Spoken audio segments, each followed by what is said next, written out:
Coach, you got the split today against Yale, returning to the home field after playing in some tough conditions. Just overall, your thoughts on the afternoon? Yeah, we told the guys it was going to be one of those type of days. Got to be in bed early. To win on a 10:30 a.m. start, you got to really be focused from the night before. So it was hard, on and off rain all day, just kind of fighting through it. But we were ready for that. So it was tough, hard-fought games all day long. No one really separated from each other. So a split's probably pretty accurate for how today should have been. Now, Shu, a little bit of a tough outing today. Really struggled in the first inning, but really settled in after. Only allowed 3, going 7.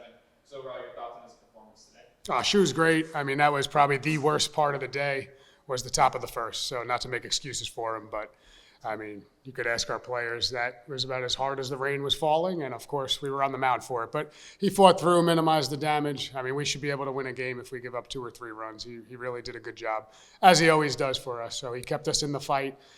I mean, it's hard to get 7 innings out of somebody after that first inning. So what he did kind of saved us and gave us an opportunity, if not the first game, to even have our pitchers available for game 2 and game 3. As a staff, today was one of the first times where you guys really were issuing a lot of walks early on in the season.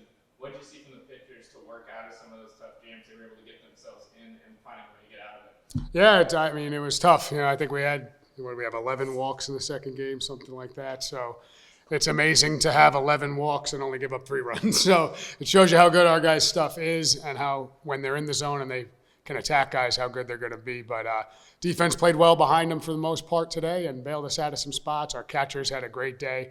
It's a tough day out there. I'm not trying to make excuses, but it's got to be hard and to find the zone, find consistency. But they did enough to give us a chance to win both games. That's all you could ask our pitchers to do. In game 2, Stapleton sitting over here, and Patrick Keegan did a good job setting the offense with a couple extra base hits in the middle innings to get you guys on the board. What were those at-bats? What were you seeing the adjustments that you guys were making as a whole after not getting a lot of runs in the first game? Yeah, I mean, both. We didn't get a lot in the second game either, but it was just plugging away. We've been telling them. We had our meeting yesterday. We knew they were going to throw a lot of different people for a couple innings, which makes it hard. That's hard on an offense to continuously see different arm slots. They have a couple guys that drop down, righty, lefty. So it's hard. But we plugged away. We hung in there.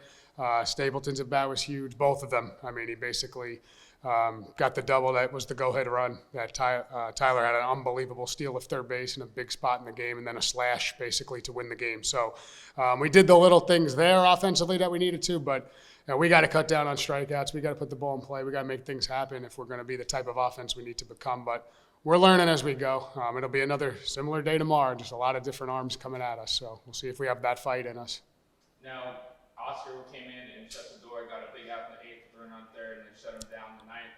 Throughout the game, both games, Yale was really grinding out at-bats, taking a lot of pitches, taking close pitches, and then he comes out there and throws a 1-2-3 9th inning. How important was that to just pick up the win and just have someone come out of the bullpen to shut the door on them when they've been pesky all game? Yeah, as I said multiple times, Oscar's, it's the gift and the curse that we always have him available at the end of the game for his sake, because he probably wants to be out there more. But I trust Oscar. Top of the order coming up in that 1st and 3rd situation is when he enters the game and he gets us out of it. Strikes out the leadoff hitter, which that was huge. Gets us to the bottom of the 8th, and then the 9th was. I mean, he was ahead of the leadoff hitter 1-2. The guy worked his way back to 3-2. He threw a filthy breaking ball, chased it in the dirt, and that kind of set the tone for that inning. But Oscar's really good when if he doesn't put free people on, which he hasn't been doing, he's really hard to hit. So he's doing a great job for us in the back end. Looking ahead to the rubber game tomorrow, trying to take the series, and Max is on the mound for his 3rd start of the year. What are the things you guys need to do to pick up another home win and make it 3 straight series wins at home at the beginning of the year? I mean, I'm really confident in our pitchers. They do a really good job most games of keeping us right where we need to be. It's our offense in this series that needs to do more, and that's just facts. It has nothing to do with our opponent. We're just capable of more offensively. We need to do more. We need to be a little more scrappier. We need to be tougher. I expect Max to keep us in the game, and we have a lot of guys behind him. And I expect them to have a lot of guys coming out of the pen, and it should be a fight to the end. So if our guys didn't realize it coming into today, these guys are here to play, and it's going to be tight the whole way. So I'm confident in Max, as I always am, but I'm really want our offense to get to where they need to be, having better at-bats, being a little tougher outs than we were today. Thanks, Rob. Thank you.